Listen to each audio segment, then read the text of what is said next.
Hello everyone, welcome to study of education. दोस्तों, ये हमारा लेक्चर नंबर 17 है जिसमें डिस्कस करेंगे प्रोसेस ऑफ करिकुलम डेवलपमेंट। ये जो लेक्चर सीरीज़ है किन लोगों के लिए है? NTA, UGC net, education paper 2 वालों के लिए है। आप अगर बीएड, एमएड या एमए एजुकेशन जैसे किसी भी कोर्स में एनरोल हैं तो ये आपके लिए इम्पॉर्टेंट है, इसे ज़रूर फॉलो कीजिए। और इसके पहले जितने भी लेक्चर हुए हैं उनकी लिंक डिस्क्रिप्शन में है, आप जाकर के वहाँ से देख सकते हैं। आज के इस वीडियो में देखेंगे प्रोसेस ऑफ करिकुलम डेवलपमेंट क्या होती है। तो देखिए दोस्तों, सबसे पहली बात है प्रोसेस क्या होती है? स्टेप वाइज, निरंतर, लगातार जो चलने वाली चीज़ें होती हैं उन्हें हम क्या कहते हैं? प्रोसेस कहते हैं। इसमें कुछ स्टेप्स होती हैं। क्या होती हैं? स्टेप्स होती है। और इसके पहले मैंने आपको बताया था, इसके पहले लेक्चर में जिसमें हमने करिकुलम डिज़ाइंस को डिस्कस किया था। दोस्तों, डिज़ाइन एक ब्रॉडर कॉन्सेप्ट होता है और आपके डिज़ाइन पर ही आपका करिकुलम का डेवलपमेंट होता है, ऐसी हमने बात की थी। क्योंकि करिकुलम डिज़ाइन कुछ फिलोसॉफी से इन्फ्लुएंस्ड होती हैं, उसके अपने कुछ कंपोनेंट्स होते हैं। ये सब हम प्रीवियस लेक्चर में डिस्कस कर चुके हैं। आज हम लोग देखने वाले हैं प्रोसेस ऑफ करिकुलम डेवलपमेंट। तो सबसे पहले इस प्रोसेस में जो स्टेप्स होती हैं उसकी बात कर लेते हैं। तो जल्दी से कॉपी पेन आपने रखी होगी और नहीं है तो लेकर के आ जाइए आप, है ना। तो हम लोग स्टेप्स लिखते हैं।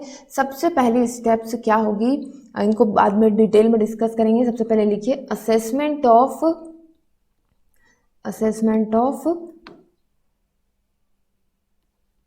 Educational needs. दूसरी स्टेप क्या हो जाएगी?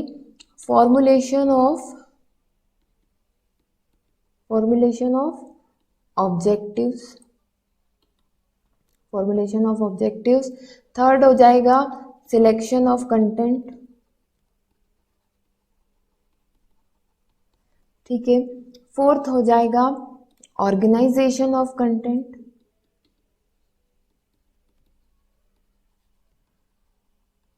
ठीक। फिफ्थ क्या हो जाएगा? फिफ्थ हो जाएगा सिलेक्शन ऑफ लर्निंग एक्सपीरियंसेस।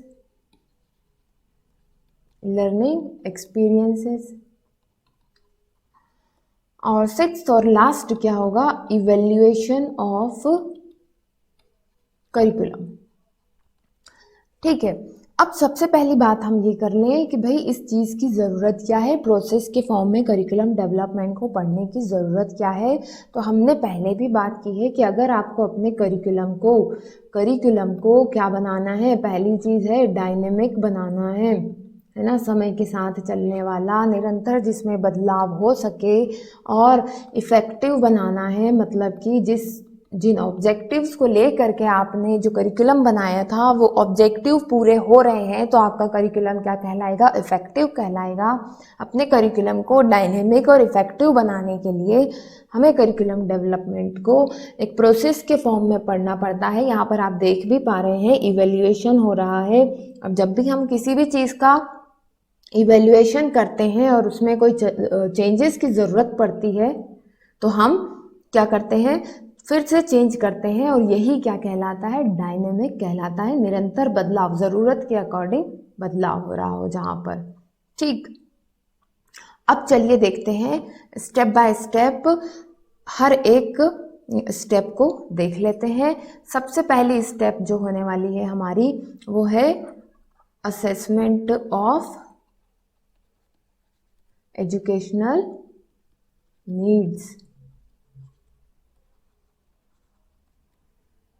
ठीक जी। तो सबसे पहली चीज़ जो हमें करनी होती है वो होता है assessment of needs. Assessment of needs किसका? एजुकेशनल नीड्स का। अब एजुकेशनल नीड्स किसकी एजुकेशनल नीड्स? Target students. ठीक है, किसकी? Target students. Let me take a pen first. Okay, educational needs of target students कौन है? जिनके लिए आप जो है करिकुलम बनाना चाह रहे हैं। ठीक। अब जब आपने टारगेट स्टूडेंट्स अपने ढूंढ लिए हैं तो अब आप क्या करेंगे, उनकी नीड्स का असेसमेंट करेंगे। नीड्स का असेसमेंट करेंगे मतलब कि उनकी प्रोफाइल बनाएंगे, क्या उनकी रिक्वायरमेंट्स हैं, क्या उनकी उनके बैकग्राउंड क्या है, क्या उनका एजुकेशनल बैकग्राउंड है, ऐसी सारी चीज़ों को उसमें देखा जाएगा। आई थिंक पेन, हाँ ठीक है, एजुकेशनल बैकग्राउंड उनका देखा जाएगा। तो ऐसी सारी चीज़ों को हम असेसमेंट ऑफ एजुकेशनल नीड्स में देखेंगे।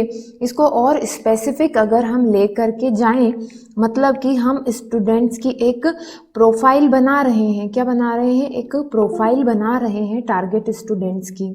ठीक, अब बात यहाँ आती है, एक एग्जाम्पल पर हम बात करते हैं। जैसे कि आप ले लें, जिस भी बोर्ड से आप पढ़े हुए हैं, हम एग्जाम्पल ले रहे हैं एमपी बोर्ड की बुक्स का। अब ये जो एमपी बोर्ड की जो बुक्स है, इसमें आपको क्या लगता है इसका जो करिकुलम है वो किन चीज़ों से मिल करके बना है, किस तरीके की नीड्स जो है उसमें मिली हुई हैं? ठीक है, तो सबसे पहली नीड तो जो होती है किसी भी करिकुलम में, वो होती है फेल्ट नीड्स, जिनकी ज़रूरत महसूस की गई। जो ज़रूरत महसूस कर रहे हैं वो कहाँ से आ रही है? वो टारगेट स्टूडेंट से आ रही है। जब आपने टारगेट स्टूडेंट्स का असेसमेंट करा, उनकी नीड्स को समझा, वो नीड फील्ड स्टडी करके, कौन सी स्टडी करके? फील्ड स्टडी करके, वो क्या कहलाता है? वो कहलाता है फेल्ट नीड्स। आपको लगा स्टडी करने के बाद कि भाई यहाँ के बच्चों की ये ज़रूरतें हैं। ठीक है, दूसरी चीज़ क्या होती है?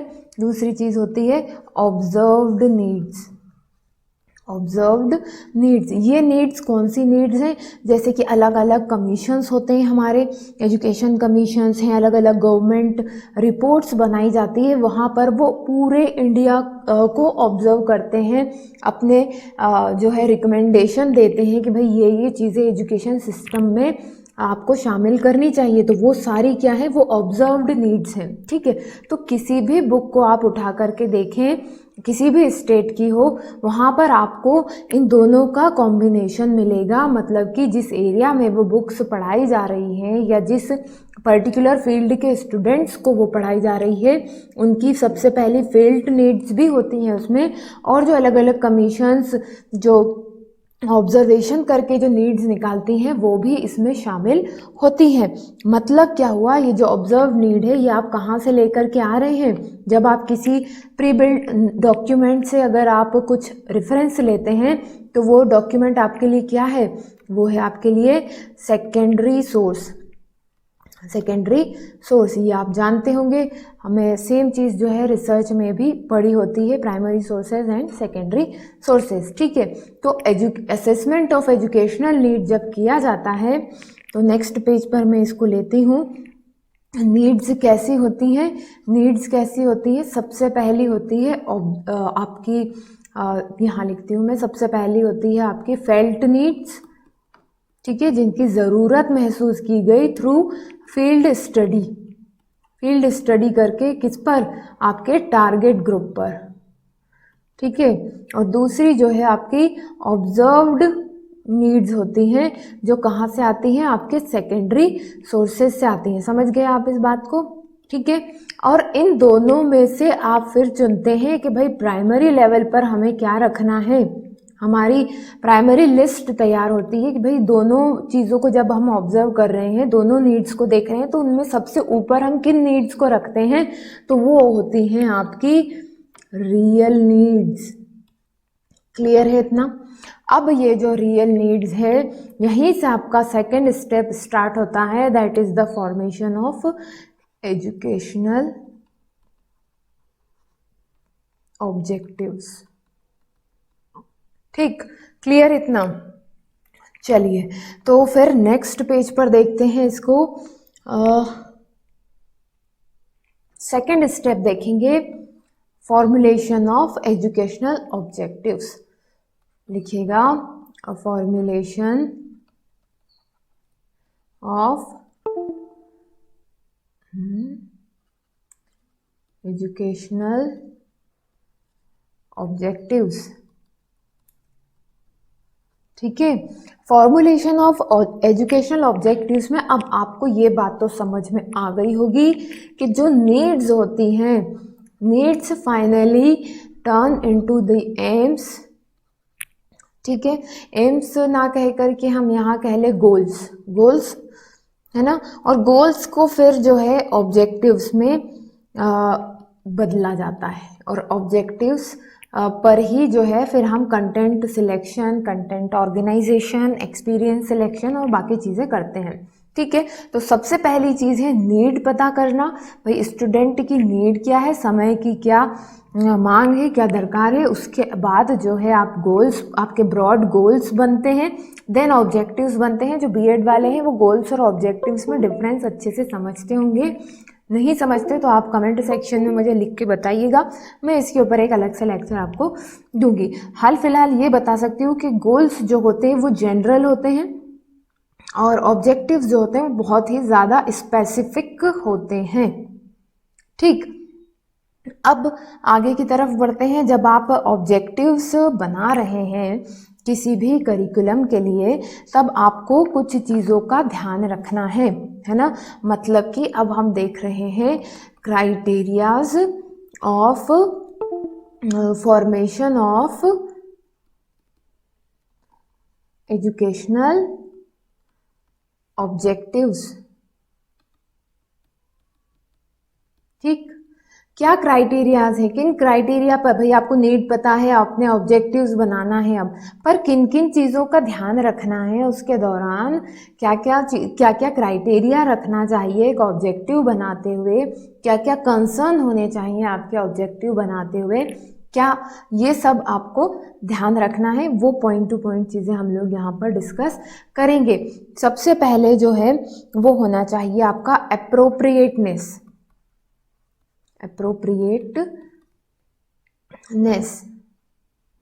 एप्रोप्रिएटनेस से मेरा क्या मीनिंग है यहाँ पर, भाई जो भी आपके ऑब्जेक्टिव्स हैं उनमें जो है आप जो टारगेट ऑब्जेक्टिव्स हैं आपके, उसके अकॉर्डिंग जो है आपका वर्डिंग्स होने चाहिए वहाँ पर। ठीक है, ऐसा ना हो कि आपने ऑब्जेक्टिव कुछ और रखा है पर वर्डिंग्स में वो कुछ और समझ में आ रहा हो। ठीक है, तो जब आप ऑब्जेक्टिव्स को क्रिएट कर रहे हैं, जब आप ऑब्जेक्टिव्स को क्रिएट कर रहे हैं, है ना, जब लिख रहे हैं उन्हें, तो उसमें कंफ्यूजन नहीं होनी चाहिए, कंफ्यूजन नहीं होनी चाहिए माइंड में। ठीक है, और इसका दूसरा वर्ड अगर मैं आपको बोलूँ तो आप बोल सकते हैं एम्बिग्यूटी नहीं होनी चाहिए। ठीक है, जो आपका ऑब्जेक्टिव है उसी के अकॉर्डिंग ही आपको स्टेटमेंट, ऑब्जेक्टिव का स्टेटमेंट लिखना है, ताकि टीचर और स्टूडेंट में कोई कंफ्यूजन क्रिएट ना हो। पहली चीज़। दूसरी चीज़ हम यहाँ पर देखेंगे मैचिंग। मैचिंग किस चीज़ की मैचिंग होनी चाहिए यहाँ पर देखिए, जो आपने ऑब्जेक्टिव बनाया वाकई में वो उन नीड्स को पूरा कर रहा है या नहीं, ये मैचिंग उसमें होनी चाहिए। ठीक है, तो मैचिंग से मतलब ये है कि objective should complete the needs of the learner और अ स्टूडेंट। ठीक है, तीसरी चीज़ आप यहाँ पर ले सकते हैं वर्थ। जो आपके एजुकेशनल ऑब्जेक्टिव्स हैं उनमें वर्थ होना चाहिए, मतलब कि वो ऑब्जेक्टिव अटेन करने के बाद बच्चे की लाइफ में वो कुछ काम आ सके। ठीक है, लाइफ में काम आ सके मतलब कि उसकी लाइफ में वो कुछ वैल्यू ऐड करें। वो वैल्यू उसकी लाइफ में भी हो सकती है या फिर उसकी लाइफ के थ्रू नेशन के लिए भी हो सकती है। ठीक, क्योंकि अल्टीमेटली एज अ पर्सन हम तो नेशन को ही सर्व कर रहे हैं, सोसाइटी को ही सर्व कर रहे हैं। ठीक है, तो वैल्यू ऐड होनी चाहिए। अब वो वैल्यूज़ जो हैं सोशियोलॉजिकल भी हो सकती हैं, वो इकोनॉमिकल भी हो सकती हैं। कहने का मतलब सीधा सीधा ये है कि भाई एक कोर्स करने के बाद उस बच्चे में की लाइफ में कुछ चेंजेस, पॉजिटिव चेंजेस आने चाहिए, वो चाहे पैसे के टर्म्स में हो या सोसाइटी को सर्व करने की टर्म्स में हो। ठीक, उसके बाद जो है फोर्थ पॉइंट हम ले सकते हैं यहाँ पर लॉजिकल ग्रुपिंग होनी चाहिए जो आपके ऑब्जेक्टिव्स हैं उनकी, मतलब कि सिंपल टू कॉम्प्लेक्स जाएं चीज़ें।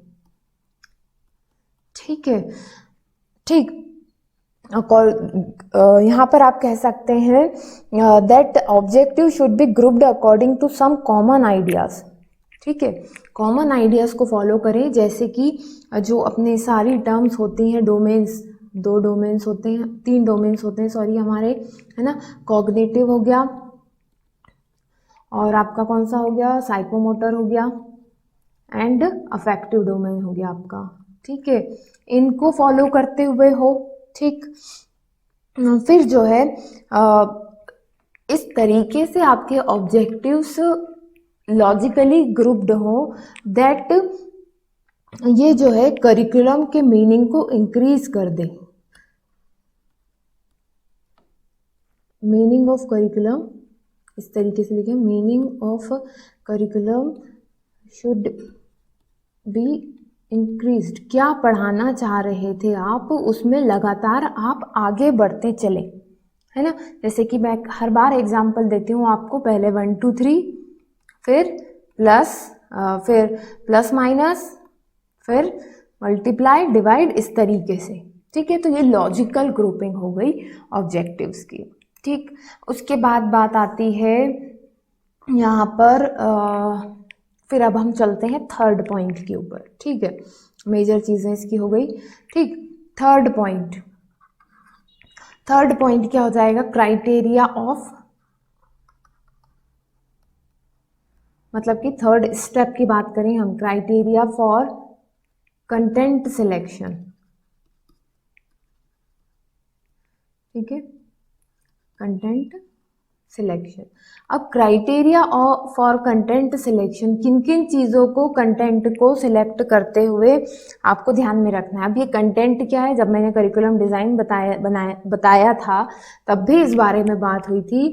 भाई आपने जो ऑब्जेक्टिव्स बनाए हैं ये किसकी हेल्प से आप पूरे करेंगे, आपको कंटेंट चाहिएगा जिससे कि आप बच्चे को सिखा सकें और उस ऑब्जेक्टिव्स को पूरा कर सकें, मतलब कि ये एक टूल की तरह काम करता है। तो कंटेंट कैसा होना चाहिए आपका, वो हमें इस पॉइंट में देखना है। ठीक है, तो अब आप ये समझ लें that content we employ learning experience besides subject matter, मतलब कि कंटेंट सब्जेक्ट मैटर के अलावा भी और भी बहुत सारी चीज़ें हो सकती है। और जब हम कंटेंट सिलेक्शन की बात करते हैं तो देखिए यहाँ पर हेडिंग डालिए आप, content selection criteria. Content selection का क्या क्राइटेरिया हो सकता है यहाँ पर देखना है हमें। तो 2 तरीके के कंटेंट सिलेक्शन आप कर सकते हैं, एक हो सकता है मैक्रो लेवल का और एक हो सकता है माइक्रो लेवल का। ठीक है, अब ये मैक्रो और माइक्रो क्या होता है, जब आपका कंटेंट किसी भी सोशियो पॉलिटिकल या एजुकेशनल फिलोसॉफी, है ना, कंटेंट बेस्ड ऑन, आप लिख सकते हैं वहाँ पर, content based on socio political और एजुकेशनल फिलोसॉफी पर बेस्ड हो, है ना, बेस्ड ऑन सोशियो पॉलिटिकल और एजुकेशनल फिलोसॉफी, तो ऐसा कंटेंट क्या हो जाएगा, मैक्रो लेवल का कंटेंट होगा। और माइक्रो लेवल का कंटेंट क्या होता है, माइक्रो लेवल का कंटेंट होता है जो स्टूडेंट्स की नीड्स को, इमीडिएट नीड्स को या स्पेसिफिक नीड्स को फुलफिल करता है। स्टूडेंट्स नीड, इसको आप लिखें, स्टूडेंट्स नीड और स्पेसिफिक नीड्स, ऐसा लिख सकते हैं, स्पेसिफिक नीड्स। ठीक है, तो माइक्रो लेवल के कंटेंट सिलेक्शन क्या हो गया, स्टूडेंट की नीड के अकॉर्डिंग, और मैक्रो लेवल का क्या हो गया, वो कंटेंट जो किसी सोशियो पॉलिटिकल पार्टी के इन्फ्लुएंस में या किसी एजुकेशनल फिलोसॉफी पर बेस्ड करिकुलम में शामिल किया जाता है। जैसे कि आपने देखा होगा कि सरकारें बदल गई तो किसी स्टेट के कुछ पार्ट भी बदल जाते हैं किताबों में। ठीक है, तो वो कैसा पार्ट हो गया, सोशियो पॉलिटिकल या एजुकेशनल फिलोसॉफी से इन्फ्लुएंस्ड हो गया। ठीक है भाई, एक पर्टिकुलर सरकार आई तो उन्होंने बोला रामायण भी पढ़ाना है आपको। ठीक है, एक पर्टिकुलर सरकार आई तो उन्होंने बोला नहीं, ज़रूरी नहीं है, इसको हटा दीजिए। ठीक, तो ये सोशियो पॉलिटिकल या किसी फिलोसॉफी से इन्फ्लुएंस्ड होकर बन रहा है, तो ये क्या माइक्रो लेवल का हो गया। मैक्रो लेवल का हो गया। माइक्रो लेवल क्या हो जाता है, जब स्पेसिफिक नीड्स जो हम टारगेटेड स्टूडेंट से लेकर के आते हैं वो होती हैं माइक्रो लेवल नीड्स, और उसी के अकॉर्डिंग जो है हम कंटेंट सिलेक्शन करते हैं। अब कंटेंट सिलेक्शन कर तो लिया हमने, पर करते समय किन चीज़ों का ध्यान रखना है हमें, ये भी देख लें। तो सबसे पहली चीज़, जो आपका कंटेंट हो वो कैसा हो, सेल्फ सफिशिएंट हो। ठीक है, सेल्फ सफिशिएंट होने से क्या है, ये बच्चे को क्या बनाएगा, ये बच्चे को बनाएगा सेल्फ रिलायंट बनाएगा। ठीक है, in terms of economical manner. ठीक है, क्या बनाएगा, ये बच्चे को सेल्फ रिलायंट बना देगा, या आप कह दें बच्चे को सेल्फ सफिशिएंट भी बना देगा। ठीक, दूसरी चीज़ जो आपको यहाँ पर देखनी है वो है सिग्निफिकेंस। जो कंटेंट आप चूज कर रहे हैं उसका इम्पोर्टेंस कितना है, क्या वो कोई वैल्यू ऐड कर रहा है या नहीं बच्चे की लाइफ में, क्या ऐसे आइडियाज़, क्या ऐसे कॉन्सेप्ट उसमें पढ़ाए जा रहे हैं जो बच्चे की लाइफ को बदलने में हेल्पफुल है। ठीक है, तो ये हो जाएगा उसमें सिग्निफिकेंस। और थर्ड हो जाता है आपका वैलिडिटी। वैलिडिटी से यहाँ पर क्या मतलब है, वैलिडिटी से मतलब है ऑथेंटिसिटी। ठीक है, authenticity of the content selected, it should support the goal and objectives of the curriculum. ऐसा कंटेंट आपका होना चाहिए जो आपने जो गोल्स बनाए थे या जो आपने ऑब्जेक्टिव सेट किए थे उनको फुलफिल करने वाला होना चाहिए, ये ऑब्जेक्टिव्स, ये कंटेंट्स। ठीक है, नाउ फोर्थ क्या हो सकता है, फोर्थ हो सकता है यूटिलिटी। अगेन वही चीज़, यूटिलिटी, बच्चे की लाइफ में कितना कुछ ऐड कर रहा है, यूटिलाइज कर पा रहा है या नहीं उन कॉन्सेप्ट्स को जो आपने पढ़ाए हैं, कॉन्सेप्ट्स की यूजेबिलिटी है कि नहीं। ठीक, फिर फिफ्थ पॉइंट पर हम आते हैं। फिफ्थ पॉइंट हम कह सकते हैं यहाँ पर लर्नेबिलिटी।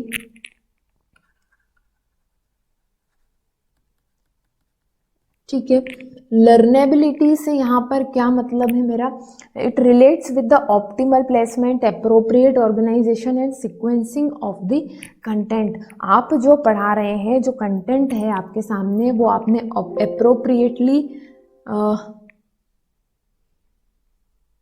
ओके